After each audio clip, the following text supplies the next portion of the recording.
Bayangkan, kalian dan teman-teman mendaki gunung yang konon penuh misteri. Langit mulai gelap, suhu semakin dingin, dan suara-suara aneh terdengar dari balik pepohonan. Langkah kaki kalian bergema di jalur setapak yang sepi, seolah ada sesuatu yang mengikuti. Tapi saat kalian menoleh, tidak ada siapa-siapa. Malam semakin larut dan satu persatu, anggota rombongan mulai merasakan keganjilan. Jejak kaki asing, tenda yang bergetar sendiri, serta bisikan samar yang berasal dari dalam hutan. Namun puncak dari semua itu adalah sesuatu yang membuat pendakian ini menjadi yang terakhir bagi mereka. Apa yang sebenarnya terjadi di gunung ini? Apakah benar ada sesuatu yang tak kasat mata yang mengawasi setiap langkah mereka? Kalau kalian penasaran dan ingin tahu kisah selengkapnya, pastikan untuk subscribe sekarang juga.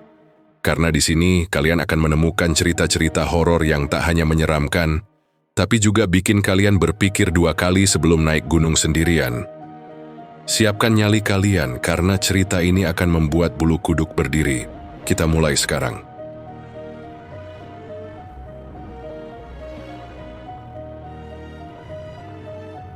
Malam itu, angin berembus lembut di kaki Gunung Tumbal, gunung yang terkenal dengan jalur pendakiannya yang indah, tetapi juga penuh kisah misteri. Banyak yang mengatakan bahwa gunung ini tidak mengizinkan sembarang orang pulang. Beberapa pendaki dilaporkan hilang tanpa jejak, sementara yang berhasil kembali membawa cerita mengerikan yang sulit dipercaya. Namun bagi sekumpulan mahasiswa pecinta alam dari kota, cerita itu hanya mitos belaka, sampai mereka sendiri mengalaminya. Rombongan ini terdiri dari 6 orang. Ardi, pemimpin pendakian yang berpengalaman. Lita, gadis pemberani yang selalu penasaran dengan hal-hal mistis. Dika, pria humoris yang suka bercanda meski dalam situasi serius. Sari, perempuan pemalu yang takut gelap. Bima, pria pendiam, namun paling kuat di antara mereka. Dan Reno, sang perekam dokumentasi yang ingin menjadikan perjalanan ini sebagai konten untuk kanal YouTube mereka. Dari awal, ada sesuatu yang terasa aneh. Saat mereka sampai di base camp, seorang penjaga tua memandangi mereka dengan tatapan tajam. "Kalian yakin mau mendaki malam ini?" tanya si penjaga. Ardi mengangguk mantap. "Iya pak, kami sudah terbiasa mendaki malam." Penjaga itu menghela napas panjang, lalu berbisik, "Kalau kalian mendengar suara yang bukan dari rombongan kalian, tetaplah berjalan, jangan menoleh." Ucapan itu membuat suasana mendadak hening. Dika, yang biasanya banyak bicara pun, hanya menelan ludah. Namun, mereka tetap berangkat, menganggap peringatan itu hanyalah bagian dari mitos yang dilebih-lebihkan. Langkah pertama mereka diawali dengan semangat. Cahaya senter menerangi jalan setapak yang menanjak, diapit oleh pepohonan tinggi yang membentuk lorong gelap di sekeliling mereka. Namun, sekitar 1 jam mendaki, Reno yang berjalan di belakang tiba-tiba berhenti. Tunggu, kalian lihat nggak?" bisiknya yang lain menoleh. "Lihat apa?" tanya Ardi. Reno mengarahkan kameranya ke tanah. Ada jejak kaki, tetapi bukan jejak mereka. Jejak itu tampak lebih kecil, seperti milik seorang anak kecil, dan anehnya jejak itu hanya muncul di satu sisi jalur, seolah seseorang berjalan dengan 1 kaki saja. "Kita lanjut aja. Jangan pikirin yang aneh-aneh," kata Bima, mencoba menenangkan suasana. Mereka pun melanjutkan perjalanan, tetapi semakin dalam mereka masuk ke jalur pendakian, semakin banyak keanehan yang mereka temui.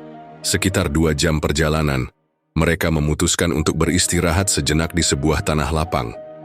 Angin dingin berembus, dan di kejauhan terdengar suara burung hantu. Reno menyalakan kamera untuk merekam suasana sekitar. Namun, saat ia memutar ulang rekaman, wajahnya mendadak pucat. Kalian dengar nggak?" gumamnya sambil memutar ulang video. Di dalam rekaman terdengar suara samar yang tidak berasal dari mereka. Suara seperti anak kecil yang tertawa pelan. Lita langsung merinding. "Jangan bercanda, Ren. Aku nggak bercanda. Ini ada di rekaman." Ardi mengambil alih ponsel Reno dan mendengarkan ulang. Memang benar suara itu ada, terdengar samar tetapi cukup jelas seperti berasal dari dekat mereka. Sari mulai gemetar. Kita nggak sendirian di sini. Bima berdiri, menyalakan senter ke arah pepohonan. Nggak ada siapa-siapa, jangan panik dulu. Namun, tepat saat Bima mengarahkan senter ke salah satu sudut hutan, mereka semua melihatnya. Di antara batang pohon besar, berdiri sosok kecil. Seorang anak. Bajunya lusuh dan kotor, rambutnya panjang menutupi wajahnya. Tidak ada yang bergerak, tidak ada yang berani berbicara. Sosok itu hanya berdiri diam, tidak mendekat, tetapi juga tidak pergi. Jangan lihat matanya, bisik Lita tiba-tiba. Ardi menarik napas dalam. Jalan sekarang. Tanpa bertanya lebih lanjut, mereka semua mengangkat ransel dan melanjutkan perjalanan dengan langkah cepat. Namun, baru beberapa meter berjalan, suara langkah kaki lain terdengar mengikuti mereka dan semakin mendekat. Lita yang berjalan di belakang tanpa sadar menoleh ke bawah. Napasnya tercekat. Jejak kaki yang tadi hanya ada satu, kini bertambah banyak. Bukan hanya satu jejak kecil, tetapi beberapa. Seperti ada lebih dari satu anak yang mengikuti mereka. Ia ingin berteriak tetapi mulutnya terasa keluh. Mereka terus berjalan tanpa menoleh, mengikuti instruksi si penjaga tadi. Namun, langkah-langkah itu semakin dekat, seolah mengejar mereka. Akhirnya setelah hampir 1 jam berjalan dalam ketakutan, mereka tiba di pos pendakian pertama. Mereka langsung duduk dan mengatur napas. Tidak ada suara langkah lagi. Tidak ada sosok anak kecil. Mereka saling berpandangan, tidak tahu harus berkata apa. Yang pasti, ini baru permulaan. Setelah kejadian aneh di jalur pendakian, rombongan Ardi akhirnya sampai di pos 1, sebuah tanah lapang yang biasa digunakan pendaki untuk beristirahat. Namun, ketegangan masih menyelimuti mereka. Bayangan sosok anak kecil yang berdiri di balik pepohonan dan suara langkah misterius yang mengikuti mereka masih terngiang di benak masing-masing. Dika, yang biasanya banyak bercanda, kini diam saja. Sari terlihat masih gemetar. Lita beberapa kali menengok ke belakang, seolah memastikan bahwa tidak ada yang mengikuti mereka. Ardi memecah keheningan. Kita dirikan tenda di sini. Jangan banyak bicara, kita butuh istirahat. Mereka pun mulai membuka tas carrier dan mendirikan 2 tenda dom.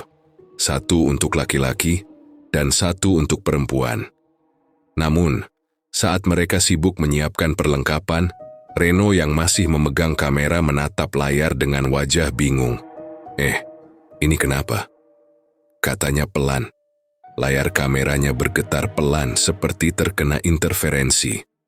Gambar yang terekam menjadi sedikit buram, dan sesekali muncul bayangan hitam yang melintas cepat. Lita menatap Reno. Kamu merekam sesuatu. Reno mengangguk, lalu memperlihatkan rekamannya. Di layar terlihat mereka semua sedang mendirikan tenda. Tetapi anehnya, di belakang mereka tampak bayangan seseorang yang berjalan pelan di antara pepohonan. Siapa itu? Bisik Sari, matanya membesar ketakutan. Ardi dengan cepat mematikan kamera. Cukup, jangan lihat lagi, kita istirahat saja. Mereka pun masuk ke dalam tenda masing-masing, mencoba mengabaikan semua kejadian aneh yang baru mereka alami. Malam semakin larut. Angin berembus dingin, membuat dedaunan berbisik satu sama lain. Di dalam tenda laki-laki, Ardi, Reno, Dika, dan Bima berusaha tidur, tetapi sulit memejamkan mata setelah apa yang mereka alami tadi. Dika yang biasanya banyak bicara kini hanya diam menatap langit-langit tenda. Tiba-tiba, kresek, kresek, kresek, ada suara dari luar tenda. Seperti seseorang berjalan pelan di antara dedaunan kering. Dika menelan ludah. Itu, siapa? Bisiknya pelan. Tidak ada yang menjawab. Ardi memberi isyarat agar mereka diam dan mendengarkan. Suara langkah itu semakin dekat dan berhenti tepat di depan tenda mereka. Semua menahan napas. "Jangan ada yang keluar," bisik Ardi. Namun tiba-tiba terdengar suara lain. Kali ini dari arah tenda perempuan. Bruk, bruk, bruk, seperti sesuatu menghantam kain tenda dengan keras. Sari menjerit dari dalam tenda. "Ada yang di luar, ada yang di luar tenda kita." Ardi dengan cepat meraih senter dan membuka sedikit resleting tenda untuk mengintip keluar. Namun, tidak ada siapa-siapa. Hanya ada pepohonan yang bergoyang perlahan diterpa angin malam. Lita dan Sari masih gemetar ketakutan di dalam tenda mereka. Setelah suara keras tadi, mereka mendengar sesuatu yang lebih aneh. Tenda mereka mulai bergetar sendiri. Tidak seperti tertiup angin biasa, tetapi seperti ada sesuatu di luar yang dengan sengaja menggoyangkannya perlahan. Lita mencoba memberanikan diri. Dengan tangan gemetar, ia meraih senter dan menyorot ke arah dinding tenda. Bayangan itu ada di sana. Bayangan kecil, seperti seorang anak yang berdiri tepat di luar tenda mereka. Sari mulai menangis ketakutan. Lita ingin berteriak, tetapi tenggorokannya terasa tercekat. Tiba-tiba, bayangan itu bergerak cepat. Bruk, bruk, bruk. Tenda mereka kembali dihantam berkali-kali. Kali ini lebih keras. Lita tidak tahan lagi. Ia meraih resleting tenda dan menariknya dengan cepat.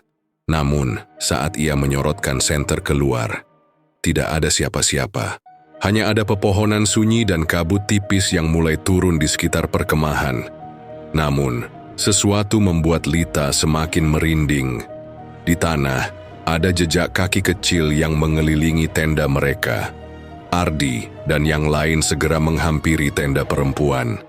"Apa yang terjadi?" tanya Ardi dengan nada serius. Lita masih terengah-engah, tangannya gemetar saat menunjuk ke tanah. "Jejak kaki. Tadi ada bayangan. Tenda kita digoyang-goyang. Semua menoleh ke jejak kaki itu. Bentuknya kecil, seperti milik seorang anak. Namun, anehnya, jejak itu tidak hanya mengelilingi tenda perempuan, tetapi juga menuju ke hutan di belakang mereka."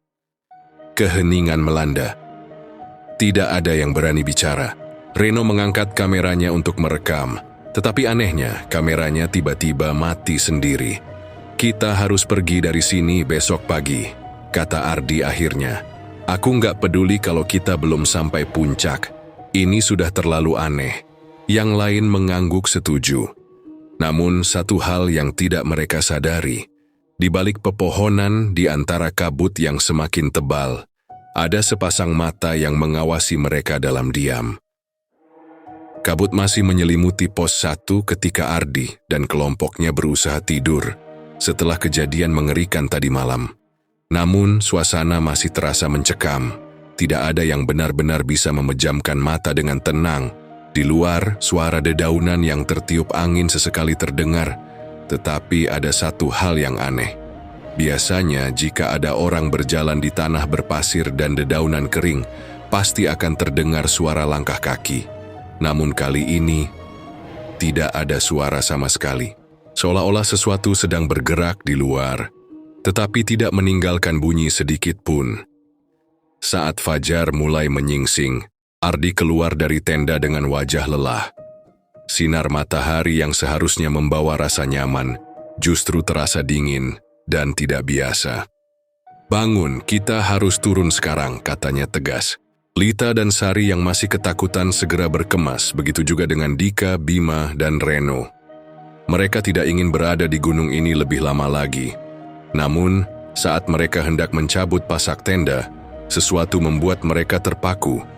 Jejak kaki kecil yang semalam mereka lihat, kini bertambah banyak, bukan hanya mengelilingi tenda mereka, tetapi juga mengarah ke dalam hutan yang lebih dalam. "Ini dari mana asalnya?" bisik Reno sambil merekam jejak itu dengan kameranya. Bima menelan ludah. "Kita nggak boleh lama-lama di sini. Ayo jalan." Ardi mengangguk. "Kita turun sekarang." Namun, sebelum mereka sempat melangkah, sesuatu membuat mereka merinding. Jejak kaki mereka sendiri tidak ada. Seharusnya setelah semalaman berlalu, Jejak sepatu mereka yang bolak-balik ke berbagai arah masih terlihat di tanah. Namun tidak ada satupun jejak mereka yang tersisa. Seolah-olah tanah telah menghapus keberadaan mereka di tempat itu. Sari mulai gemetar. Ini nggak masuk akal. Ardi menggenggam bahunya, berusaha menenangkannya. Jangan panik, kita tetap tenang dan segera turun. Mereka pun bergegas meninggalkan pos 1 dengan langkah lebih cepat dari biasanya. Namun semakin mereka berjalan, semakin banyak keanehan yang terjadi. Setelah hampir 1 jam berjalan, Ardi mulai merasa ada yang tidak beres. Jalur yang mereka lalui terasa familiar, terlalu familiar. Ia berhenti dan menoleh ke belakang. Tunggu, kita tadi sudah lewat sini, kan? Yang lain juga menyadarinya. Batu besar yang mereka lewati beberapa menit lalu, kini ada di depan mereka lagi. Jangan bercanda, Ard, kata Dika dengan wajah tegang. Aku nggak bercanda, mereka semua saling berpandangan. Gunung ini seolah sedang bermain-main dengan mereka. Lita menelan ludah. Mungkin kita harus mencoba jalur lain. Mereka pun mencoba jalur lain, namun anehnya, setiap kali mereka berjalan beberapa ratus meter, mereka kembali ke titik yang sama. Seolah-olah gunung ini tidak mengizinkan mereka pergi. Saat mereka berusaha mencari jalan keluar, Reno yang berjalan di belakang tiba-tiba berhenti. Ia merasa ada sesuatu yang aneh. Biasanya, saat berjalan bersama rombongan, suara langkah kaki akan terdengar dari berbagai arah. Namun, kali ini, hanya ada suara langkah kaki mereka sendiri. Reno mencoba mendengarkan lebih seksama. Benar, hanya ada 5 pasang langkah, padahal mereka berenam. Napas Reno tercekat. Ia segera menoleh ke belakang dan melihat sesuatu yang membuatnya hampir berteriak. Di antara rombongan mereka, ada satu sosok yang tidak seharusnya ada. Seorang anak kecil berjalan di antara mereka. Tanpa suara, pakaiannya lusuh, kotor, dan wajahnya tertutup rambut panjang. Reno ingin memberitahu yang lain, tetapi mulutnya seolah terkunci. Ia mencoba melangkah mundur, namun anak itu tiba-tiba menoleh ke arahnya. Di matanya kosong, pucat, tanpa ekspresi. Namun yang paling mengerikan adalah anak itu tidak memiliki kaki. Dia melayang, tetapi tetap meninggalkan jejak di tanah. Reno akhirnya berhasil membuka mulutnya. Lari! Yang lain terkejut, tetapi saat mereka melihat ke arah yang sama, mereka langsung panik. Anak itu mulai berlari ke arah mereka. Tidak ada lagi yang berpikir 2 kali. Mereka semua berlari secepat mungkin, menuruni jalur pendakian. Tidak peduli apakah mereka tersesat atau tidak, napas mereka memburu. Jantung mereka berdetak kencang, namun suara langkah anak itu tidak terdengar sama sekali. Tidak ada suara, tidak ada desahan napas, hanya keheningan yang menakutkan. Namun, saat Ardi menoleh ke belakang, anak itu sudah tidak ada. Mereka berhenti berlari, mencoba mengatur napas. Namun sebelum mereka sempat merasa lega, terdengar suara yang membuat darah mereka membeku. Suara seorang anak kecil. Kenapa kalian mau pulang? Bukankah kita baru mulai bermain? Suara itu datang dari depan mereka. Mereka semua menoleh. Di tengah jalur pendakian, berdiri anak kecil itu. Dengan senyum yang perlahan melebar, lebih lebar dari manusia normal. Sari menjerit. Lita hampir pingsan. Reno melempar kameranya karena tidak sanggup merekam lagi. Ardi berusaha berpikir jernih. Kita harus terus berjalan, jangan menatap matanya. Namun, jalur di depan mereka tiba-tiba berubah. Jalur yang tadi jelas terlihat kini tertutup kabut tebal. Pohon-pohon seolah bergerak, menghalangi jalan keluar. Seolah-olah gunung ini benar-benar ingin mereka tetap tinggal. Tidak ada lagi jalan turun, tidak ada lagi cara untuk kembali. Mereka telah masuk ke dalam permainan gunung ini, dan kini giliran gunung yang menentukan nasib mereka. Kabut semakin tebal. Jalur yang tadi jelas kini tertutup rapat oleh awan putih pekat yang seolah bergerak sendiri, menelan setiap inci jalan setapak. Ardi, Reno, Dika, Bima, Sari, dan Lita berdiri membeku di tempat. Napas mereka tersengal karena kelelahan setelah berlari menghindari sosok anak kecil yang tak seharusnya ada. Namun kini, yang lebih menakutkan bukanlah keberadaan anak itu, melainkan kenyataan bahwa mereka tidak tahu lagi di mana mereka berada. Tidak ada jalur turun, tidak ada tanda-tanda perkemahan lain, tidak ada suara burung atau hewan malam, hanya ada kabut dan keheningan.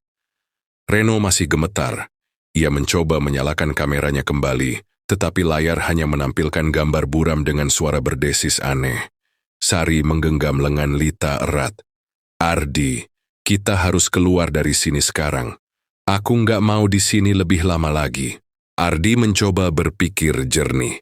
"Kita harus tetap tenang. Jangan berpencar, kita cari jalur turun pelan-pelan." Mereka pun mulai berjalan. Langkah mereka hati-hati menyusuri jalan setapak yang mereka harap bisa membawa mereka kembali ke jalur yang benar. Namun baru beberapa langkah, shh, mereka semua berhenti. Itu bukan suara angin, itu suara bisikan. Pelan, mengalir seperti desisan, namun jelas terdengar di telinga mereka. "Jangan pergi, tetaplah di sini, bermainlah denganku."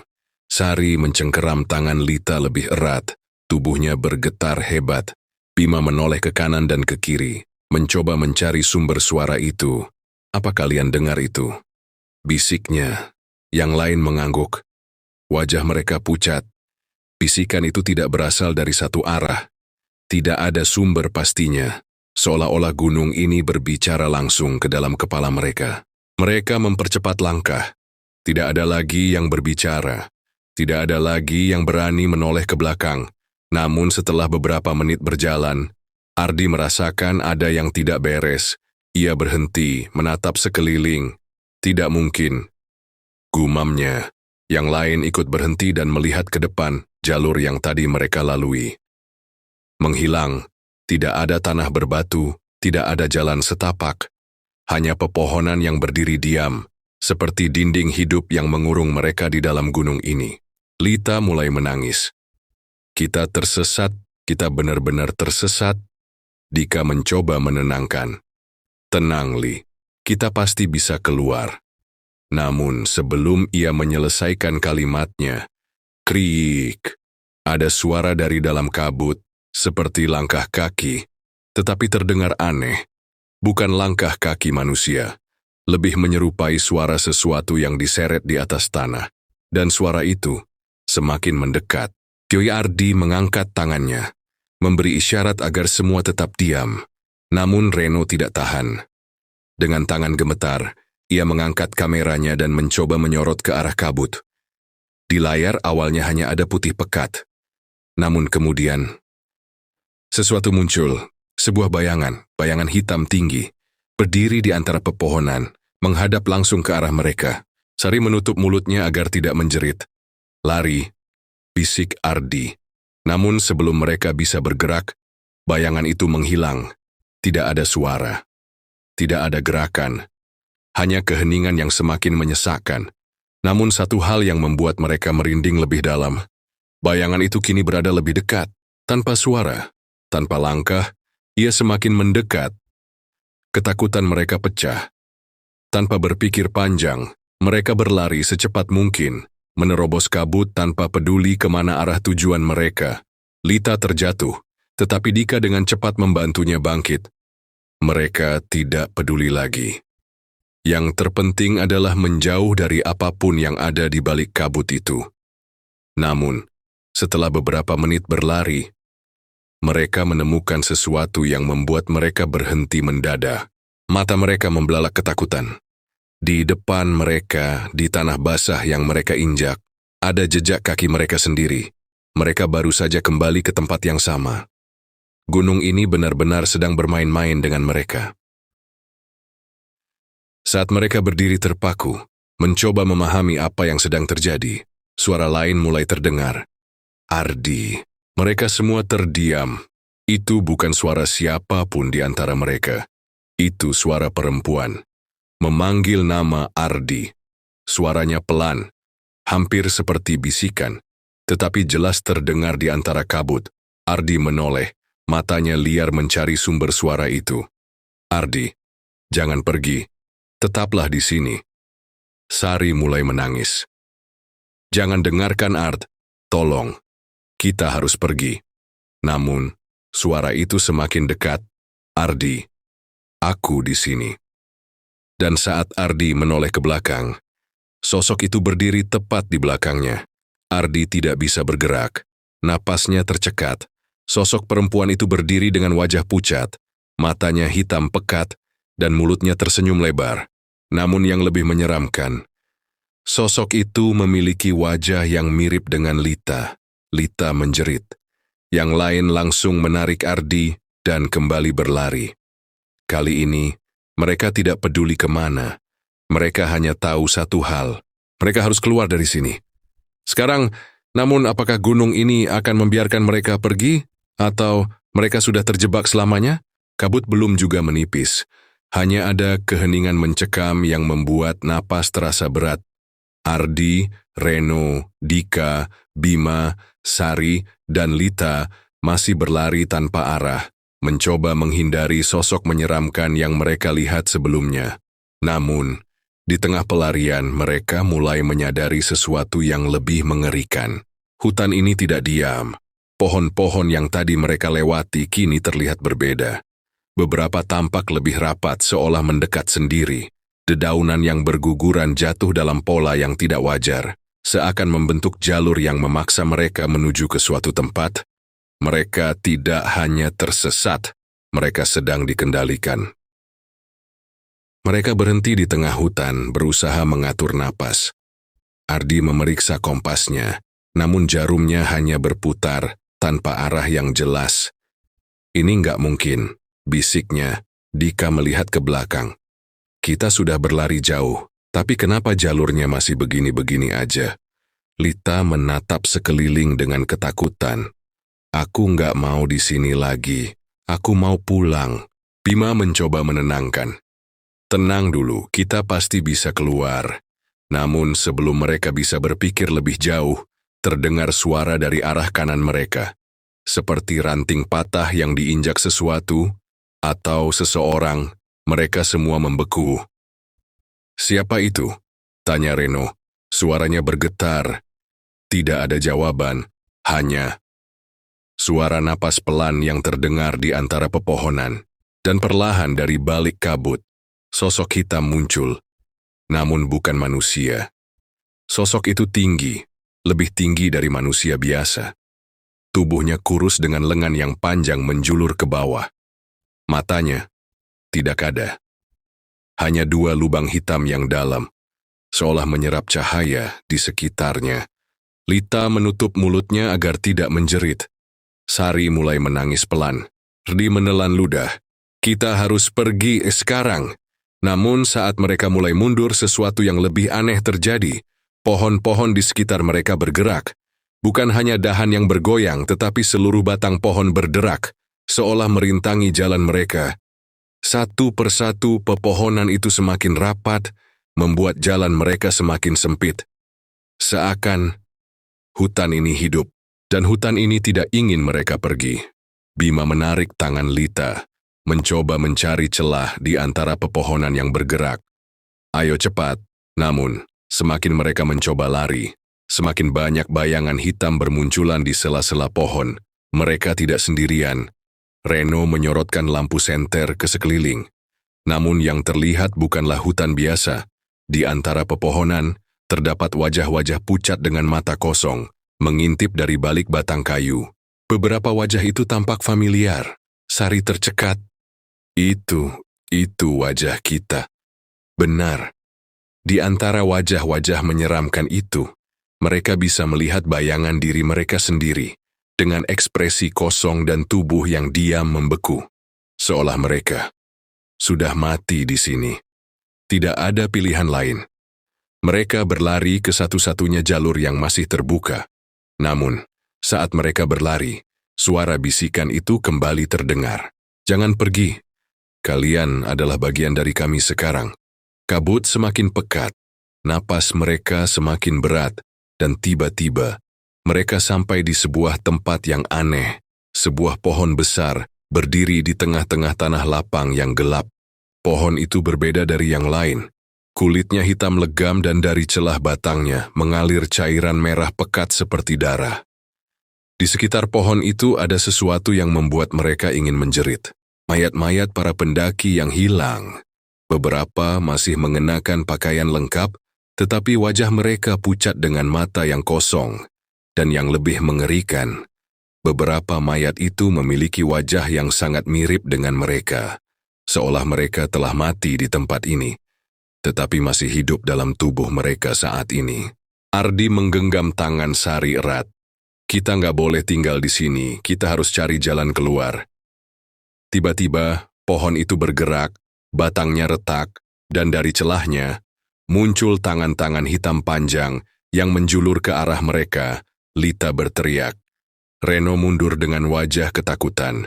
Namun sebelum mereka bisa lari, sesuatu terjadi. Tanah di bawah mereka tiba-tiba runtuh, menelan tubuh mereka satu persatu. Mereka mencoba berteriak, tetapi suara mereka tertelan oleh kegelapan. Dan saat kesadaran mulai menghilang, bisikan itu berubah menjadi tawa. Mereka kini benar-benar berada dalam genggaman hutan ini. Gelap, tidak ada suara, tidak ada cahaya, hanya kehampaan yang mengurung mereka dalam kegelapan pekat. Ardi mencoba membuka matanya, tetapi ia tidak bisa melihat apapun. Tangannya meraba-raba tanah di bawahnya, terasa dingin dan lembab seperti tanah basah yang baru digali. Suara napasnya menggema terlalu lama, seolah ruangan ini lebih besar dari yang bisa ia bayangkan.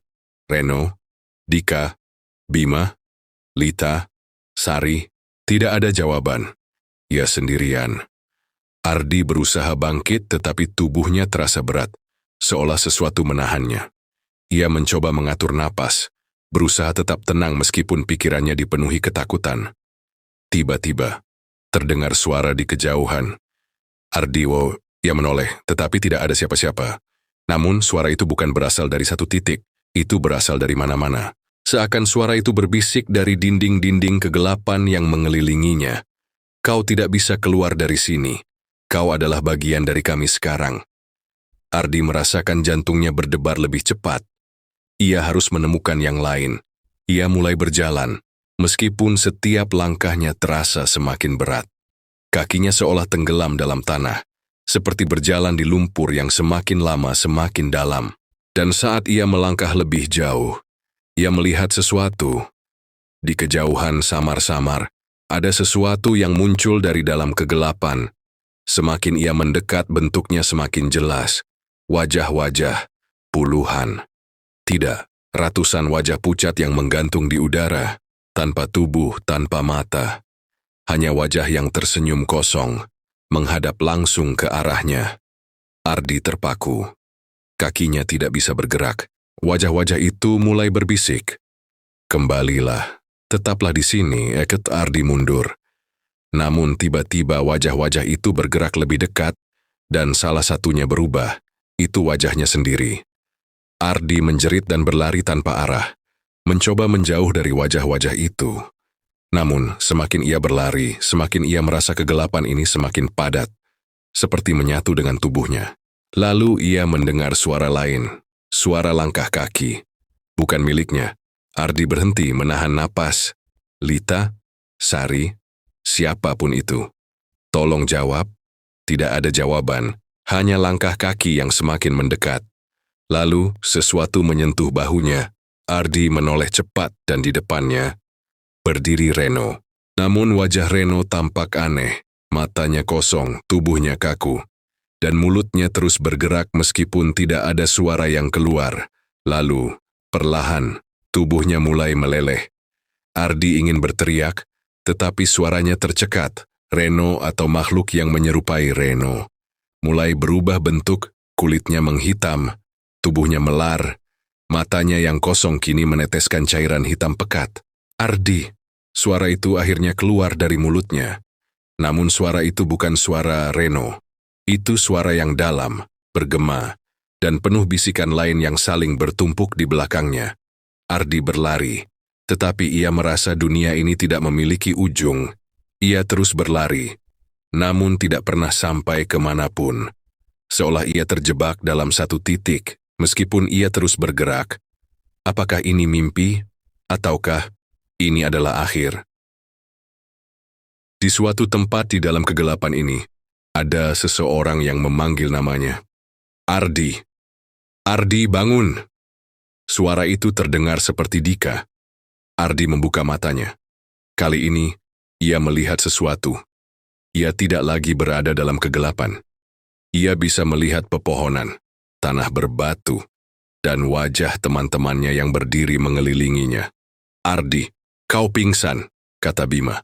Wajahnya pucat. Ardi menatap sekeliling. Di mana kita?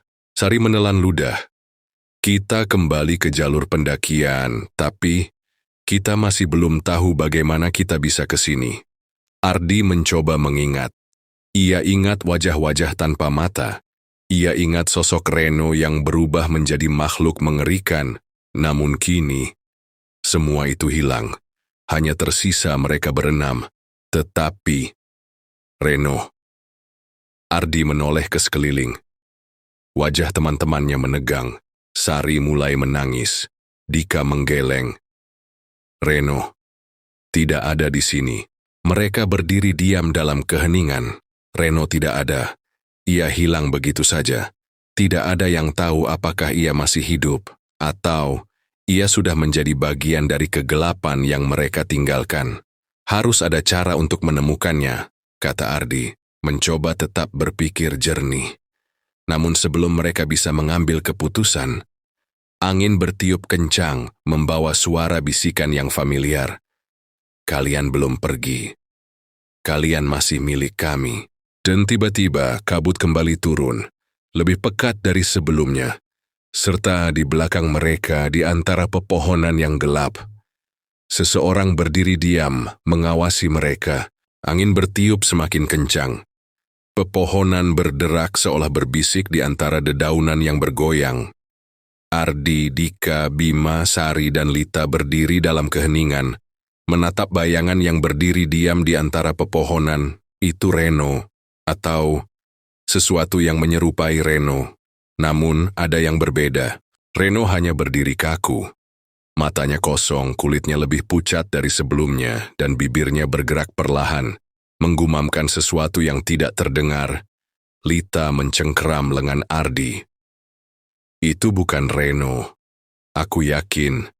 Sari mulai terisak. Tapi kalau itu Reno, kita nggak bisa meninggalkannya begitu saja. Bima melangkah maju. Reno, bayangan itu tidak bergerak. Namun saat Bima hendak mendekat, tiba-tiba Reno mengangkat kepalanya dengan gerakan yang tidak wajar. Lehernya berderak seperti kayu kering yang retak. Dan dari mulutnya, keluar suara bisikan. Kalian tidak akan pernah pulang. Lita menjerit mundur dengan tubuh gemetar. Dika menarik Bima ke belakang.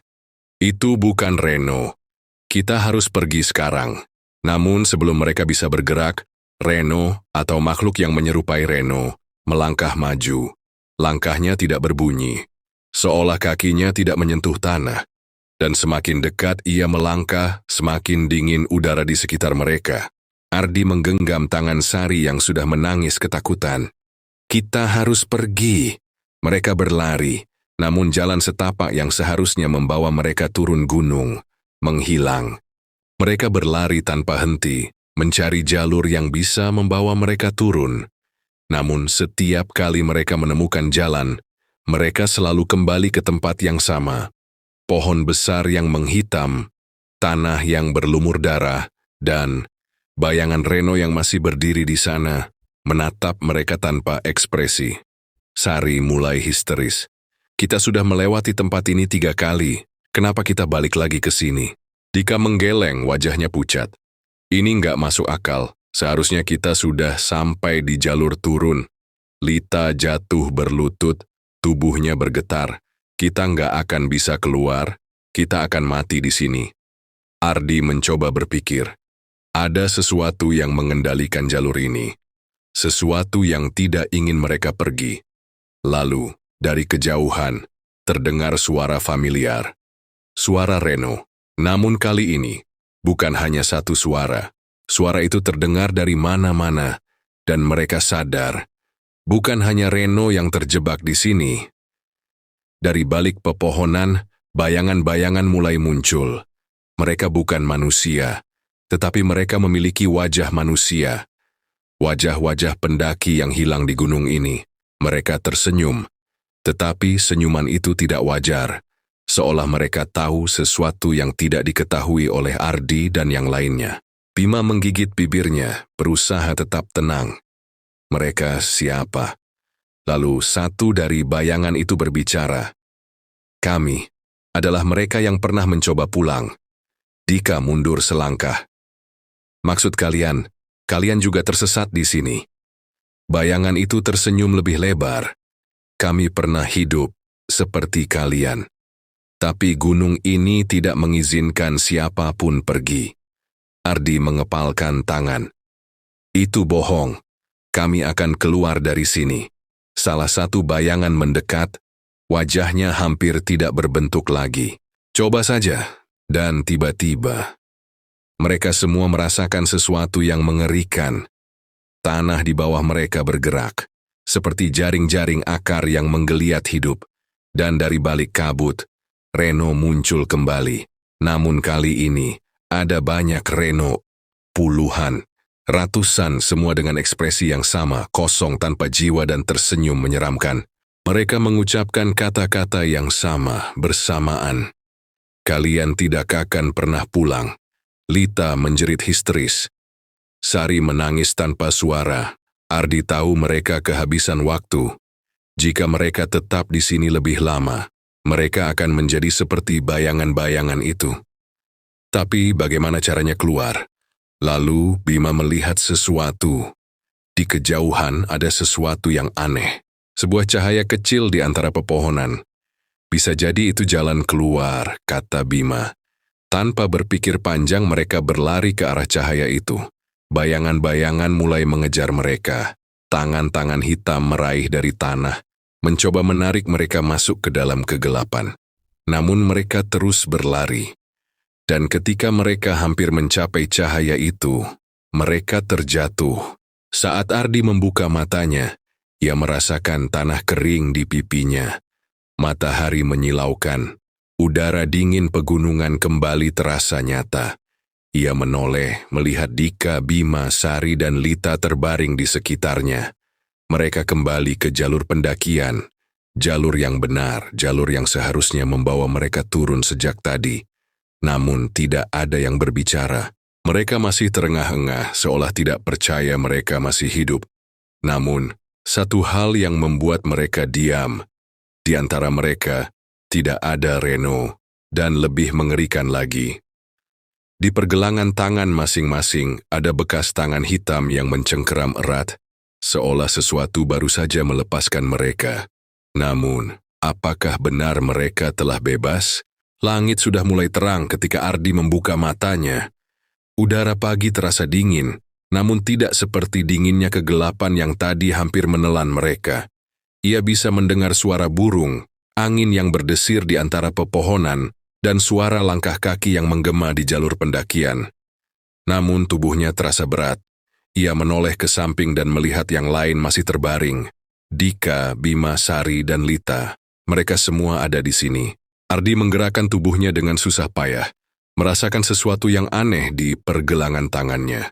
Ketika ia melihat ke bawah, matanya membelala. Di sana, ada bekas jari-jari hitam yang mencengkeram kulitnya. Sama seperti yang lain. Bekas itu terasa dingin, seolah sesuatu masih melekat di tubuh mereka. Ardi, suara Sari bergetar. Apa kita benar-benar sudah keluar? Bima memeriksa sekeliling. Jalur ini benar-benar jalur pendakian yang mereka lalui saat naik kemarin. Tidak ada kabut, tidak ada suara bisikan, dan tidak ada lagi bayangan mengerikan. Namun, ada sesuatu yang terasa salah. Lita menggigit bibirnya. Kalau kita benar-benar keluar, kenapa aku merasa kita masih diawasi? Mereka saling berpandangan. Lalu, tanpa ada yang ingin membahas lebih lanjut, mereka bergegas turun. Setelah perjalanan panjang, akhirnya mereka sampai di base camp. Para pendaki lain dan petugas terlihat beraktivitas seperti biasa. Tidak ada yang aneh, namun saat mereka tiba di pos registrasi, seorang petugas menghampiri mereka dengan ekspresi bingung. "Kalian deng siapa?" Ardi mengerutkan kening. "Kami kelompok yang naik kemarin pagi, kami baru turun." Petugas itu menatap daftar pendakian, lalu menggeleng. "Tidak ada nama kalian di daftar pendakian kemarin." Jantung mereka serasa berhenti. Dika mendekat memastikan daftar itu. Namun, memang benar, tidak ada nama mereka. "Ini nggak mungkin," bisik Bima. "Kami jelas mendaftar sebelum naik." Petugas itu tampak ragu, lalu memeriksa daftar beberapa hari sebelumnya, dan di sana mereka menemukan sesuatu yang membuat darah mereka membeku. Nama mereka ada di daftar, tapi tanggal pendakian mereka tertera 2 minggu yang lalu. Sari mundur selangkah, tubuhnya gemetar. Tidak mungkin." Lita mulai menangis. "Kita baru naik kemarin, kita cuma semalam di atas. Namun, semua bukti menunjukkan bahwa mereka telah menghilang selama 2 minggu. Para petugas mulai berbisik satu sama lain. Beberapa dari mereka bahkan mengaku sudah mendengar rumor tentang kelompok pendaki yang hilang di gunung ini. "Kami pikir kalian sudah mati," gumam salah satu petugas. "Biasanya kalau ada yang hilang selama itu, mereka tidak pernah ditemukan lagi." Ardi tidak bisa berkata-kata. Lalu, sesuatu menghantam pikirannya. Reno. Ia meraih lengan petugas. "Bagaimana dengan Reno? Apa ada yang menemukannya?" Petugas itu menggeleng. "Kami hanya menemukan jejak kaki yang mengarah ke dalam hutan, tetapi tidak ada tanda-tanda kehidupan." Setelah memberikan laporan, mereka akhirnya diperbolehkan pulang. Namun, perjalanan kembali ke rumah terasa aneh. Kota mereka masih sama. Rumah-rumah masih berdiri di tempat yang sama, dan orang-orang masih menjalani kehidupan seperti biasa.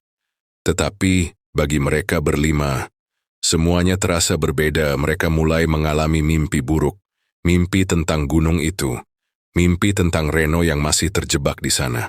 Dan lebih aneh lagi, setiap pagi ketika mereka bangun, bekas tangan hitam di pergelangan mereka tidak pernah hilang, seolah gunung itu masih memiliki jejak mereka, seolah mereka belum benar-benar pulang. Suatu malam, Ardi terbangun karena ponselnya bergetar. Ia mengerjap melihat layar yang menyala redup di kamarnya yang gelap. Sebuah pesan masuk dari nomor yang tidak dikenal. Dengan tangan gemetar, ia membuka pesan itu. Dan hanya ada satu kalimat yang muncul di layar. "Kalian belum benar-benar pergi." Di saat yang sama, ponselnya berdering. Panggilan masuk dari nomor yang sama. Dan ketika Ardi mengangkatnya, ia mendengar suara yang sudah tidak asing lagi. "Ardi, tolong aku. Aku masih di sini." Suara itu milik Reno. Ardi menjatuhkan ponselnya, napasnya tersengal. Ia mencoba meyakinkan dirinya bahwa ini hanya ilusi. Namun, saat ia menatap cermin di seberang kamarnya, ia melihat sesuatu yang membuat tubuhnya membeku. Bayangan hitam berdiri di belakangnya. Tersenyum.